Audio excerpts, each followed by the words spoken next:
오늘 본문은 발람의 세 번째 또 네 번째 예언의 내용을 기록해 놓고 있습니다. 상당히 이 22장부터 이 발람, 그러니까 이 거짓 선지자 또 이방의 술사 이 발람을 초청을 해가지고 발락 모압 왕이 이스라엘을 저주해서, 다른 것으로는 안 되고 저주해서 저들을 좀 멸망시키려고 하는 그러한 목적을 가지고, 아마 당시에 이 발람이 굉장히 유명했던 그런 술사였음이 분명하고, 그래서 그 발람을 초청을 했습니다. 살펴본 대로 그 과정에서 하나님께서 처음에는 막으셨고, 굉장히 그래도 이제 결국 가지만 하나님께서 여호와의 사자를 또 보내셔서 그로 하여금 극강 두려움을 갖게 하는, 그러니까 하나님께서는 물론 오늘 여기 본문에 이제 성령 하나님이 이 발람을 주장해서 그 지금까지의 두 번까지의 예언도 마찬가지지만 이 발람은 저주하고 싶겠죠, 사실은. 그래서 이 많은 재물도 얻고, 그러기 위해서 지금 계속 첫 번째, 두 번째 실패했는데 계속 하는 거예요. 축복하고 싶어서 하는 게 아니고 혹시라도 좀 저주할 수 있도록, 그래서 본인도 자기가 원하는, 그 좋아하는 이 많은 재물을 좀 얻을 수 있을까 해서 지금 계속 하는 거거든요. 첫 번째, 두 번째도 하나님이 막으시고, 오히려 하나님 신이 발람에게 임해서 또 예언하게 하시고 오히려 축복하게 하는데, 그러니까 말씀드린 대로 분명히 이 발람은 거짓 선지자입니다.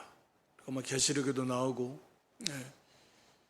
사도 베드로도 말하고 있고, 그건 이 분명한 그 백성을 깨워서 발람의 교훈, 우상의 제물을 먹게 하는 건데, 그런데 이 발람이 행하는 것을 왜 하나님께서 상당히 많은 분량을 통해서 이걸 좀 기록해 놓고 있는 건데, 말씀드린 대로 이스라엘의 선지자들이, 이스라엘 백성들이 하나님을 찬양하고 이스라엘 백성들의 앞에 대해서 아주 좋게 말하고, 뭐 이런 것은 누구나 다 자기 나라 신, 또 자기들이 섬기는 신, 그들의 선지자, 그들의 제사장들은 다 좋게 말할 거예요. 잘 된다, 복 받는다. 그러나 이방의, 당시에 유명했던 그런 이방의 이 술사가 이스라엘을 저주하러 왔다가 그들의 오히려 그들을 축복하고 또 그들의 앞날에 대해서 이렇게 놀라운 하나님의 그런 계획, 이것을 오히려 이스라엘이 얼마나 창대케 되고 이스라엘을 해할 자가 없고, 오히려 모든 이스라엘을 통해서 하나님이 앞으로 오실 왕이 세상 나라, 이방 나라들을 다 심판하신다라고 하는, 그리스도가 오셔서 멸망하실 것까지, 이런 걸 통해서 뭐 이스라엘 백성들이야 또 이런 말씀을 받았겠고 들었겠고, 물론 이 한 별 뭐 이런 예언은 이제 처음이겠지만, 이런 표현은, 그러나 이방인들의 입장에서 볼 때는 이건 굉장히 어떤 큰 충격으로 와닿을 수 있는 그런 사건입니다. 하나님께서는 뭐 자유로우신 하나님이신데, 그런 이방 우상 숭배자고 술사 이런 사람일지라도 하나님이 사용하셔서 하나님이 하나님의 백성들을 얼마나 사랑하시는지 하는 것을 온 천하 만방에 이렇게 드러내는 사건이라고 볼 수 있습니다. 그리고 이 저주에 관한 것도 마찬가지예요. 까닭없는 저주는 임하지 않습니다.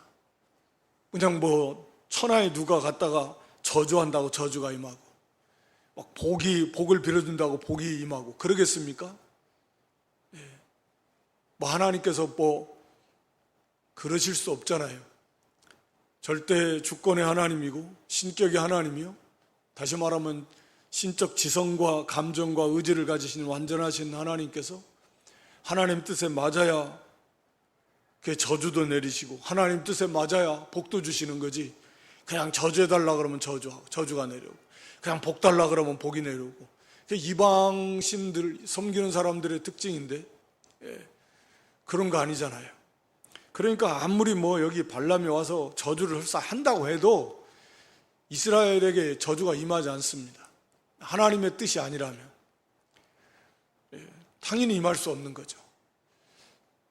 그러니까 그런데 왜 하나님이 이 저주를 막았나? 말씀드린 대로 그런 말조차 하나님은 용납하시지 않는다라는 거죠. 사랑하는 자기 백성들을 향해서, 사랑하는 자기 자녀들을 향해서 누가 악담을 하면, 실제로 그렇게 되지 않지만 악담을 하면은 기분 좋겠어요? 기분 좋은 게 안 좋은 정도 아니라 보통 문제가 아니죠. 하나님께서 하나님의 백성들에게, 그래서 누가 이렇게 악담하는 거, 저주하는 거 당연히 하나님은 용납하실 수 없다. 그래서 그 저주가 효력이 있어서가 아니라 그런 것조차도 하나님께서는 허락하시지 않는다라는 거, 그런 말 듣기 싫어하는 거 당연하죠. 그래서 이 발람이 저주하려고 하는 것도 하나님 못하게 하시는 거고, 오히려 그런 발람을 통해서 복을 빌게 하고 축복하게 하고, 또 오늘 여기 본문에서는 그 이스라엘의 앞으로의 장차의 모습, 또 실제로 그들의 영적인 모습일 수도 있고, 또 앞으로 이 메시아가 오셔서 행하실 일, 이런 놀라운 그런 비밀까지도 이 발람을 통해서 선포하게 하시는 그런 하나님의 그 놀라운 그런 지혜이시고 또 능력이시다라고 하는 거죠. 그래서 여기 1절의 발람은 이제 세 번째, 자기가 이스라엘을 축복하는 것을 여호와께서 선히 여기심을 보고 전과 같이 사수를 쓰지 않는다. 그러니까 아마 이 발람은 추측건데 여러 나라 이렇게 축복을 위해서도 아마 초청을 받은 경우 많이 있었을 것 같고, 이와 같이 저주를 내리기 위해서도 아마 초청을 많이 받아서 상당히 많은 부도 쌓았을 것이고 명성도 쌓았을 것 같은데, 그러려면은 각 나라 신들에 대해서 나름대로 이 사람은 많이 연구를 해야 돼요. 알아야 될 거 아니에요. 왜냐하면 각 지역마다 이 사람들의 신과는 다신론이고, 그 나라마다 지역마다 또 산이면 산, 들이면 들, 바다는 바다, 그 지역마다 다스리는 신이 다 다르고 나라마다 다스리는 신이 다 다른데, 그러니까 그 나라의 복을 빌려면 그 나라를 다스리는 신에 대해서 좀 알아야 그 신에 대해 신에게 가서 그 제사를 하면서 복을 빌어줄 거고, 또 그 나라에 저주를 내리는 것도 그 나라를 다스리는 그런 신을 좀 알아야 그 신에게 빌어가지고 저주를 구할 수 있을 것입니다. 그러니까 아마도 이 발람은 그런 면에서 제가 볼 때는 각 나라의 웬만한 그런 신들이나 신의 특징들, 그들의 종교의 아마 특징들을 상당히 많이 먹고 살라니까 많이 알고 있었을 것 같고, 아마 그런 가운데서 이제 그 각 신들에게 드리는 그 제사는 일종의 여기 사술이라고 그러는데, 우상하듯이 그런 식으로 한 거죠. 이 앞에서 나왔지만 하나님께도 그런 방법으로 한 거지만 하나님이 그것을 받으신 것은 아니고, 말씀드린 대로 하나님께서는 지금 하나님의 섭리 속에서 이 발람을 그냥 사용하시는 것 뿐입니다. 그의 제사가 그 믿음도 아니고 말씀에 맞지도 않고 하나님 받으실 리가 있겠습니까? 그런데 이제 발람은 생각할 때, 자기가 그렇게 나름 다른 우상 섬기듯이 그렇게 했는데도 하나님께서 자기에게 나타나시고 오히려 이스라엘의 복을 빌어주는 걸 이렇게 두 번씩이나 계속 나타나 주시는 거 보니까 자기를 기쁘게 여기는 줄로 생각을 했던 것 같고, 그렇다면 이제 구태여 이렇게 할 필요 없을 것 같고, 그래서 이제 자기를 좀 더 불쌍히 여겨서 혹시라도 이번에는 자기가 원하는 저주를 할 수 있도록 허락하시지 않을까, 아마 그런 기대감을 가졌을 겁니다. 그리고서 이제 그 낯을 이스라엘을, 광야에 있는 이스라엘을 향해서 바라볼 때, 그때 여기 2절에 보면 하나님의 신이 그 위에 임하셨다라고 이렇게 말씀합니다. 그래서 이건 완전히 성령의 그 주장하에서 말하게 하심을 따라서 말하는 것처럼 일시적인 성령의 충만한 그런 역사에 붙들림 당해가지고 이 발람이 금 예언을 하는 거죠. 그가 노래를 지어 가로되 부올의 아들 발람이 말하며 눈을 감았던 자가 말하며, 지금 자신을 말하는 거죠. 자신은 눈을 감았었다. 이 말은 현재는 지금 눈을 떴다 그 말이죠. 전에는 내가 눈을 감았었는데, 다시 말하면 보지 못했었는데, 다른 말로 말하면 소경이었었는데 자기는 이제 눈을 떠서 안다라는 거예요. 하나님의 빛을 받아서 이제는 여기 하나님의 말씀을 들을 수 있는 사람이 되었고, 전능자의 이상을 볼 수 있는 자가 됐고, 지금 하나님이 그런 이상, 하나님의 계시를 보여주는데 그것을 지금 이제는 보았다라는 거, 보고 있다라는, 보는 자라는 거예요. 엎드려서라는 말은 아마도 그 하나님의 강력한, 여기 성령이 임하시는 그 놀라우신 하나님의 영광 가운데 압도되어서 그냥 거꾸러지는, 감히 어떻게 서 있을 수 있겠습니까? 엎드려질 수밖에 없는 거죠. 사실은 죽은 자 같이 될 수밖에 없는 것인데, 막 그런 의미로 이해를 하는 거고, 그래서 본인은 이제 엎드려서 눈을 뜬 자가 말한다. 밑에 가서도 다시 네 번째 노래를 할 때 똑같아요. 동일한 말씀을 15, 16절에 가서 합니다. 자신은 눈을 전에는 감았었는데 이제는 눈을 떴다 그 말이고, 하나님 말씀을 듣는 자고, 지극히 높으신 자의 지식을 아는 자고, 전능자의 이상을 보는 자요. 자신은 눈을 떴다라고 이렇게 말을 합니다. 그러니까 성령께서 이 사람을 이렇게 주장해서 이걸 보여주고 알게 해주는 거잖아요. 계시니까. 그러면서 거기 이스라엘에 대해서 오히려 노래하고 있는데, 거기 5절에 보면 야곱이여 네 장막이, 이스라엘이여 네 거처가 어찌 그리 아름다운고. 이들의 모습, 영적인 모습이나 이들의 미래, 궁적으로 이들의 모습이 어찌 그리 아름다운가. 지금은 뭐 애굽에서 나와가지고 광야 지금 거의 40여 년을 삥삥 돌아서 얼마나 그 고난도 많고 많이 죽고 사실 볼품 없죠. 그런데 눈을 떠서 볼 때 네 장막이, 그 장막이 뭐가 아름답겠습니까? 40여 년 쓰는 그 모래, 먼지 뭐 이런 거에 다 가득한 그 묵은 장막인데, 하여튼 이스라엘의 야곱의 장막 처소가, 거처가 어찌 그리 아름다운가 라고 하는 거죠. 그 벌어짐이 골짜기 같고, 골짜기는 이 그 물이 흐르는, 그래서 이 좁은 골짜기를 말하는 게 아니고, 우리나라 같은 경우도 산과 산 사이에 그 굉장히 넓은 지역에 마을들이 많이 형성이 되고 비옥한 그런 논과 밭도 있고 그런 개념인데요. 이 골짜기, 벌어짐이 골짜기 같아서 사람들이 살기에 좋은, 물도 넉넉하고 이렇게 풍요로운 그런 모습을 말씀하고 있는 겁니다. 그래서 강가의 동산 같다. 특히 물이 부족한 이쪽 지역에서 강가의 동산 같으니까 얼마나 풍성하겠습니까?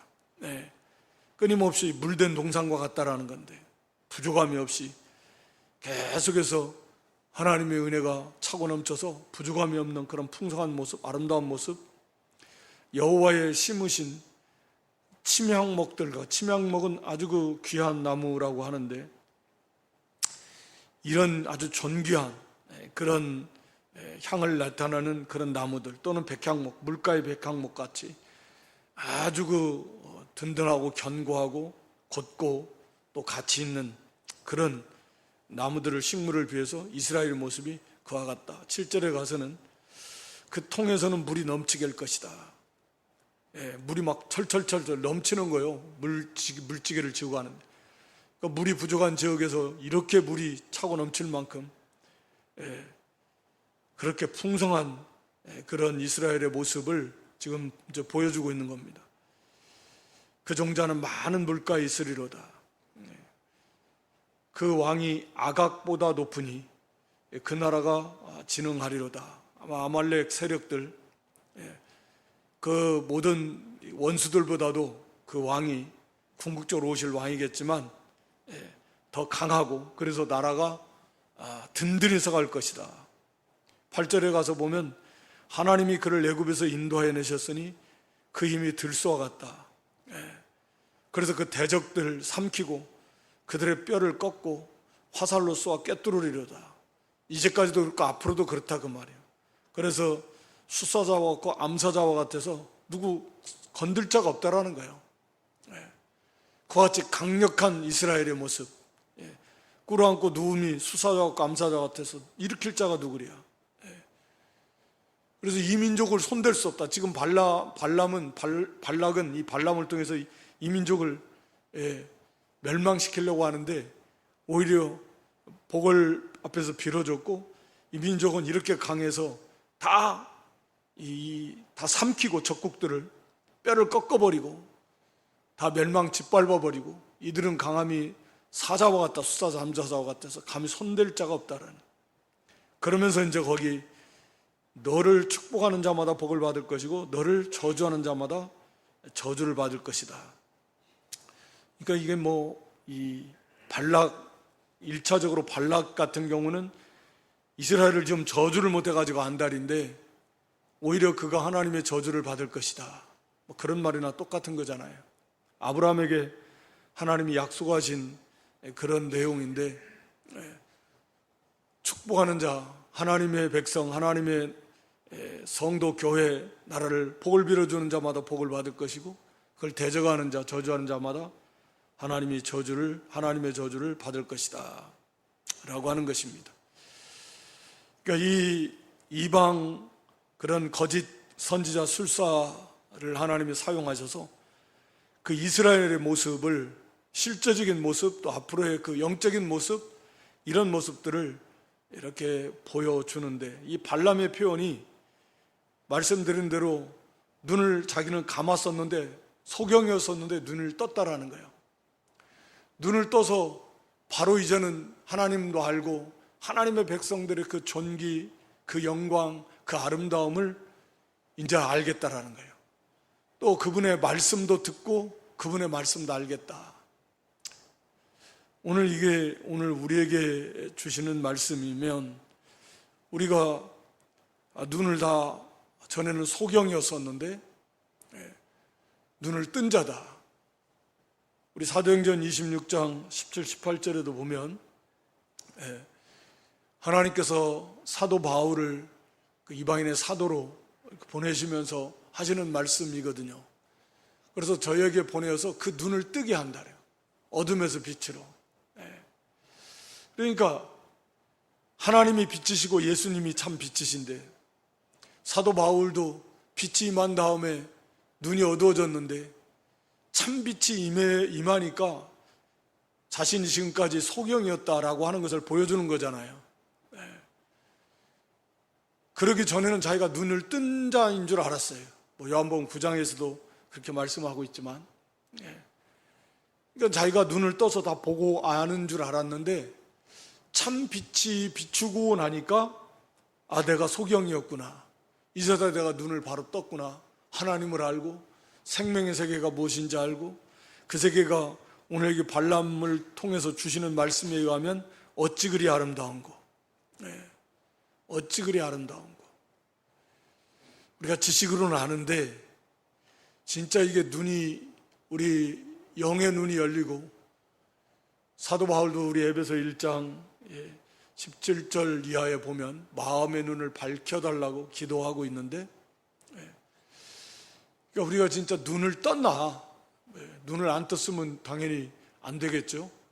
눈을 뜨면 바로 보고 있나? 바로 보고 있나? 여기 발람은 자기가 이제는 눈을 뜨고, 그래서 눈을 뜬 자가 말하는, 자기를 스스로 눈을 뜬 자라고 말하면서 야곱이여 내 장막이 내 거처가 어찌 그리 아름답냐, 이 세계가 어찌 그렇게 아름다우냐. 이게 눈을 뜬 자의 모습이거든요. 하나님의 영광을 믿음의 눈으로 바라보는 자, 그리스도 안에서의 그 삶의 모습이 그 기쁨 영광을 아는 자, 그게 눈을 뜬 자의 모습입니다.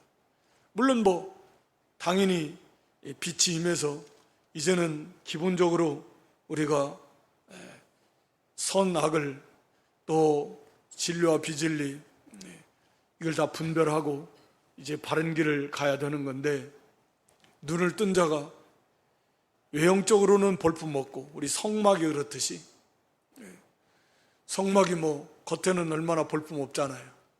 왜냐면 모래바람 이걸 견뎌야 되니까 그럴 수밖에 없지만 그 안에는 하나님의 영광이 임하는 거죠.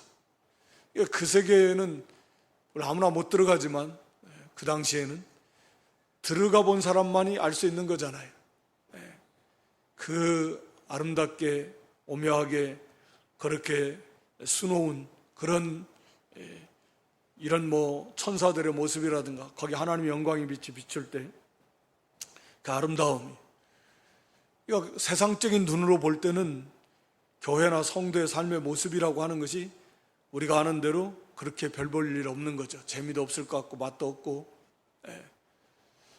그러나 정말 눈을 뜬 성도들은 그 속에서의 그 기쁨, 그 즐거움, 하나님의 세계의 그 아름다움, 영광, 그걸 자꾸 알고, 그래서 그 세계를 자꾸 그 세계로 나아가는 거거든요. 이게 너무 좋으니까. 근데 지금 우리는 그러고 있나? 그게 너무 좋아서 자꾸 그 세계를 향해서 더 나아가고 싶어서 또 가고 싶고, 더 알고 싶고, 더 보고 싶고, 더 맛보고 싶고, 더 있고 싶고, 그걸 그 세계를 알고 눈을 떠서 알면 사도 바울의 표현처럼 내 주 그리스도 예수를 아는 지식이 가장 고상해서 그 예수님 알아나가려고, 예수님 닮아가려고, 그게 정말 그 아는 자의 모습이거든요. 그걸 알아서 모든 걸 다 뒤로 하고 배설물처럼 여기면서 그 세계를 들어가려고, 그 예수님을 닮아가고 알아가려고, 예수님이 걸어가신 따라가려고 힘을 쓰는 건데, 우리가 눈을 정말, 물론 우리는 연약한 부분이 물론 있지만 눈을 뜬 자가 맞다라고 하면 이 세계가 얼마나 아름다운가, 하나님의 세계가, 이 구원의 세계가 얼마나 기쁘고 즐겁고 영광스러운 것인가. 물론 장차 우리가 부활의 몸을 입고 이제 완성된 하나님의 나라에서 영화로운 몸이 되어서 영화로운 존재가 되어서 그건 말할 필요도 없겠지만, 우리가 이 땅에 사는 동안에도 이 세계가 얼마나 그렇게 아름다운가 라고 하는 것을 우리가 좀 더 눈을 뜬 만큼, 즉 예수님을 발견한 만큼, 하나님을 발견하고 아는 만큼 보게 될 것이고, 그래서 그만큼 더욱 간절함으로 사모하게 될 것이고, 그러나 그런 것들이 없다, 뭘 알겠는데 무슨 말인가는 지식이야 모르겠습니까? 그런데 실제로 나의 모습은 아직 그런 정도는 아니에요. 여전히 이 땅을 밟고 사는 이 땅, 이 세상에 있는 것이 여전히 더 매력적이고, 여전히 더 마음이 그쪽으로 더 기울어지고, 여전히 그것을 더 이렇게 붙잡고 싶어 하는 것이 더 강하다면, 그것은 우리가 엄밀하게 이 말씀에 비추어서 진단을 해볼 때 우리는 아직 주님을 그만큼 너무 모른다, 너무 모르고, 이 마가복음에 보면 특이하게 한 경우가 나오죠. 소경이 눈을 뜨게 하는데, 다른 경우는 그냥 예수님이 어루만져 주거나 해서 그냥 즉시 눈을 뜨는데, 한 사람은 2번에 걸쳐서 눈을 뜨게 하잖아요. 이렇게 어루만질 때 희미하게 나무 막대기 같은 거, 나무들이 걸어다니는 것처럼 보인다. 그래서 다시 한번 어루만질 때 그때 이제 밝히 보게 됐는데, 그런 거 같아요. 온전히 믿지 못해가지고 보이기는 보이는데 너무 희미하고, 지식으로는 알기는 알겠는데 그 세계를 못 들어가 보고 그것을 너무 좋은지를 몰라가지고 아직도 눈을 온전히 뜨지 못해서 알지 못해가지고, 그러니까 사도 바울도 그걸 위해서 기도한 거예요. 예, 마음의 눈을 밝혀주셔서 눈을 열어서 그 부르심의 소망, 성도 안에서 그 주신 기업의 영광의 풍성함이 어떤 것인지 좀 알게 돼. 이 세계가 얼마나 놀라운 복된 즐거운 아름다운 이 세계인지를 좀 알게 해달라고 그렇게 기도한 거잖아요. 이 이방 술사를 통해서도 하나님은 지금 사실 이스라엘 백성들을 통해서 사실은 또 1차적으로 주시는, 그들은 이 세계가 이렇게 아름다운 그 미래가 있고 또 이 세계 자체가 그런 거. 지금 현재 우리가 광야를 행진하지만 이런 놀라운 하나님의 은혜 속에 있다라고 하면 구름기둥 불기둥 말만 들었지 직접 눈으로 본 적도 없고 이 사람들 말고 누가 봤겠어요? 만나 들었지만 들기만 했지 먹어보지도 못했고 반석에서 행순하는 거 어림도 없어요. 그런 광야지만 그런 놀라운 하나님의 은혜 속에 있다라고 하면 얼마나 행복하고 좋겠어요. 근데 이 사람들은 그걸 행복이라고 여기잖아요. 그저 원망, 그저 불평, 틈만 나면 원망 불평하고 돌아가자, 애굽이 좋았다, 이게 뭐냐 하고 그런 거거든요. 그 엄청난 하나님의 은혜 속에 있으면서도 그 영광을 몰라요. 그 놀라운 은혜를 모르고, 그러니까 비슷한 거 아닌가. 우리가 말할 수 없는 하나님의 그 놀라운 은혜가 이미 임했고 그 은혜 속에서 우리가 단 한시도 벗어남이 없이 그렇게 살고 있는데 그걸 몰라가지고 그저 틈만 나면 멋이 없네, 뭐가 부족하네, 원망하고 짜증나고 불평하고, 또 어분데 바라보고 세상 바라보고 그거 좋아하고, 이게 눈이 떠지지 않았다네. 믿음의 눈이, 영의 눈이 떠지지 않았다. 우리가 너무 하나님을 모르고 예수님을 너무 모르고, 그러니까 그 세계도 너무 모르는 거. 그러니까 머리로만 아는 세계지 실제로 그 세계를 너무 모른다 라고 하는 거죠. 그래, 여기 하여튼 이 발람이가 이렇게 놀라운 이스라엘을, 오히려 그들의 위대함을 노래하니까 여기 발람에게 노를 바라면서 손뼉을 치면서 당장반도라는 거죠. 그래서 저주하라고 했더니 그대가 이같이 3번 그들을 축복했다. 그러면서 거기 11절에 보면 그대는 이제 그대 곳으로 가라. 내가 너를 심히 높여서 아주 존귀케 하려고 했더니 여호와가 그대를 막았다. 하나님께서 막았다. 뭐든 하여튼 그런 거죠. 인생들이 이런 망령된 말을 하면서 하나님이 너를 막아서 이렇게 존귀하게 되지 못하게 했다 라고 하는 겁니다. 당장 죽어 마땅한 건데 하나님께서 이렇게 그냥 쓰시는 것만 해도 발람의 입장에서는 정말 엄청난 기회였던 거죠. 우리가 하나님의 선택과 여기는 이 사람들은 그걸 알 수 없고 우리도 누가 그것이 그런 대상인지는 모르지만 어떤 간에 이 발람의 입장에서는 이보다 더 놀라운 기회가 어디 있습니까? 이런 엄청난 기회를 받은 사람이에요.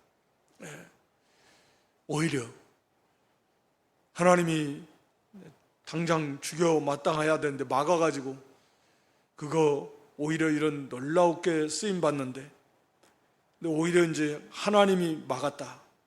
하나님께 모든 책임을 전가하면서, 그런 이제 발람이 어찌됐든 자기는 어쩔 수 없다. 속에는 정말 갖고 싶은 마음이 굴뚝 같지만 하나님께서 여호와의 사자의 그 칼, 그 어미하신 그 두려움이 그 사람을 지배했고 하나님 그렇게 하게 하셨고, 또 이 주권적으로 성령께서 임하셔서 그 자기 마음대로 생각대로 저주할 수 없었어요. 저주하고 싶은 마음은 굴뚝 같았겠지만 하나님 막으셨다라는 거죠. 그래서 본인은 그런 말을 하는 거죠. 내가 말하지 않았냐? 할 수 없었다. 예. 임의로 할 수 없는 거죠. 선악간의 임의로 행하지 못했다. 예.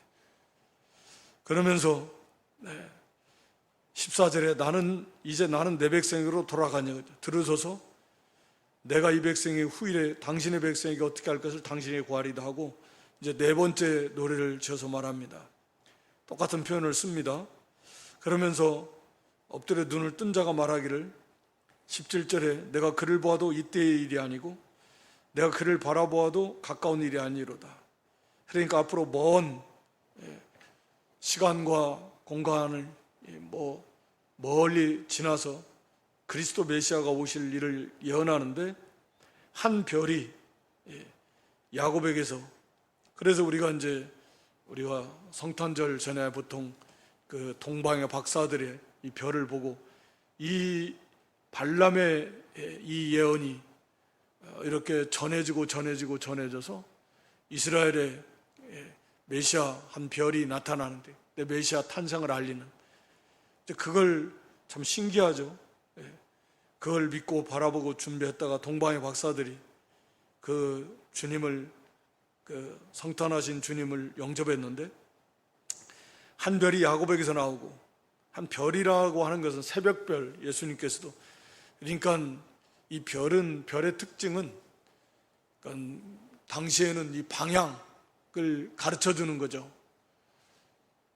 그러니까 이 해나 달은 이렇게 시간에 따라면서 동에서 서로 움직이고 지고 하는 건데, 이 별은 계절에 따라서 좀씩 하지만 그렇지 않은 별도 있고, 이 별은 그 위치를 정확하게 가르쳐 주는데, 그러니까 이 광명한 새벽별이요, 한 별, 예수 그리스도께서 내가 곧 길이요 진리요 생명이냐, 나로 말미암지 않고는 아버지께로 올 자가 없는, 그들을 바르게 인도하는 유일한 생명의 길로 인도하는 그런 모든 인생의 참된 지표가 되시는 분, 그런 의미로 이해할 수 있을 것입니다.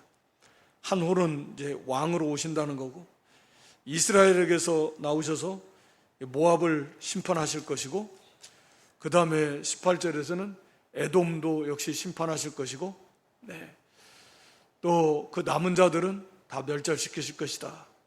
아말렉도 마찬가지. 20절에 가서 보면, 또 21절에 가서 보면 가인족속, 이 가인족속은 겐족속, 이 겐족속으로 다 봅니다. 그러니까 모세 장인 이드로, 그 미디안 그 겐족속, 그 사람들 또 그 거처가 견고하고 보금자리가 바위에 있으니까 견고하고 평안하지만 결국은 그들도 결국은 이렇게 망하게 될 것이다 라고 하는 것이고, 아수르가 아직 이때는 당연히 한 민족으로서 형성이 되기도 전인데 그런 과정에 있는 거지만 아수르의 포로가 된다라는 놀라운 예언을 합니다.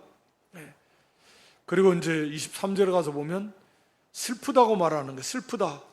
하나님이 이 일을 행하시리니 그때 살 자가 누구랴. 그러니까 이 하나님의 구원과 심판인데, 이걸 슬프다라고 하는 것은 구원에 들지 못하니까 그런 표현을 하는 거죠. 자신을 포함해서, 자기 민족을 포함해서 하나님이 이 심판을 피할 수 없으니까. 그래서 아수르를 또 결국은 또 망하게 되는 이것을 이제 예언을 합니다. 그래서 결국 메시아가 와서 메시아 나라를 세우시고 열방을 궁극적으로 다 심판하실 것이다 라고 하는 것을 이제 이 발람이 예언을 하고, 마지막 25절에 보면 자기 곳으로 돌아갔고 발락도 자기 길로 갔더라. 물론 문자적으로 자기 고향으로 자기 길을 갔지만 결국은 이 발람이 자기 길로 돌아가는 거예요. 원래 자기의 그 우상을 섬기던 그런 자리, 하나님의 놀라운 그 이상을 받고 계시를 받았고 은혜를 놀랍게 하나님을 체험을 했지만 그래도 결국은 돌아가 버렸습니다. 자기 길로 돌아갔어요. 그 자리로 돌아갔습니다. 그러니까 이 발람은 자기는 스스로 눈을 떴다. 전능자의 이상, 하나님의 말씀을 들었다. 계시를 자기가 받았다. 환상을 이때 당시는 그게 계시의 한 방편이니까 그걸 봤다. 그리고 나는 이제는 눈이 뜬 사람이다. 실제로 말하면 영의 눈이 떠졌다 나는 이제 라고 자기는 말을 했습니다. 그런 줄 알았던 거죠. 그러나 결과적으로 이 사람은 구원받은 것이 아니에요. 우리가 아는 대로 이 사람은 이방 술사하고 거짓 선지하고 결국은 뭐 25장에 가서 보면 이건 이제 우리가 그 계시록에서도 이 발람이가 이 꾀를 이스라엘 백성들을 망하게 하는 이 괴계를 가르쳐 줘 가지고 결국은 뒤에 가서 죽습니다만 이스라엘 백성들에 의해서. 그러니까 이 발람 같은 경우는 우리가 씨 비르는 비유로 보자면 말하자면 돌밭에 뿌려진 처음에 기쁨으로 받고 하지만 얼마 안 있다가 혹은 뭐 모르겠습니다만 이 발람이라고 하는 사람은 자기는 눈을 떴다, 하나님의 뭐 계시를 받았다, 그 말씀을 들었다 이렇게 생각할지 모르지만 정작 이 사람이 진정으로 눈을 떴다라 하면 하나님을 따라가겠죠. 빛을 따라가겠죠. 진정으로 주님을 따라가겠죠. 이스라엘 백성과 함께 하나님을 섬기는 자가 되겠죠. 그게 진짜 눈을 뜬 자의 모습일 것이고 그 길을 걸어가겠죠. 그러나 이런 놀라운 체험을 했지만 그 체험이 하나님이 말씀드린 대로 그냥 사용하신 것뿐이지 이 사람이 구원받은 것은 아니었다. 그러니까 예수님 우리가 마태 7장에서도 살펴봤듯이 그렇게 놀라운 이적을 행하고 또 가룟 유다도 그런 사람 중에 하나였으니까 뭐 주여 주여 하고 말씀도 가르치고 그렇다고 구원받은 것은 아니다 라고 하는 거죠. 진실로 눈이 떠진 사람, 정말 예수 그리스도를 발견하고 하나님을 참으로 알고 그래 믿어서 아는 건데 그런 사람은 끝까지 그 주님을 따르는 것입니다. 하나님을 따르는 것입니다. 일시적으로 그냥 뭐 은혜를 받았네, 뭘 체험을 했네, 뭐 무슨 막 심지어는 능력을 행했네 해도 그것이 확실한 그런 구원받은 증거가 아닐 수 있다. 구원받은 증거일 수도 있겠죠. 구원받았다라고 하면 구원받은 성도가 뭐 그런 거, 그러나 그것은 확실한 구원받은 증거는 아니에요. 성경 그것을 말하고 있으니까 이 발람 같은 사람도 결국은 그런 사람이, 그런 부류에 속한 거죠. 아주 대표적인 그런 사람입니다. 그래서 이렇게 놀라운 체험을 했지만 결국은 돌아가 버리고 만 가련한 불쌍한 사람이다. 이 발람이라는 이름 속에는 뭐 하여튼 여러 가지 뜻이 있는데 그 중에 하나가 이 탐욕, 탐식가라는 그런 뜻이 있다 그래요. 이 발람은 욕심이 너무 커가지고 이 가룟 유다처럼 결국은 이런 놀라운 하나님의 은혜를 체험하면서도 눈을 떴다라고 하면서도 결국은 다시 돌아가 버리는 그래서 영원한 멸망으로 가버린 사람이다 라고 하는 거죠.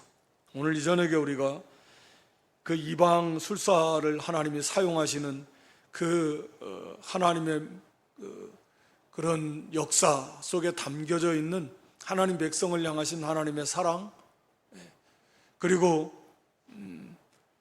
하나님 백성들의 미래에 대한 그 하나님의 그 예언을 이 발람을 통해서 이스라엘 백성과 온 세계에 선포하시는 그런 그 하나님의 놀라운 은혜인데, 이 발람의 경우를 통해서 이 말은 사실이니까요. 이 예언은 하나님이 참 예언이고 내용은 참인데 발람 자체는 거짓이지만, 그래서 우리도 발람처럼 자기는 눈을 뜬 줄 아는데 실전 눈 뜬 것이 아니었던 거죠. 이 사람은 자기는 눈을 떴다라고 착각을 했지만 실제는 눈을 안 뜬 사람이에요.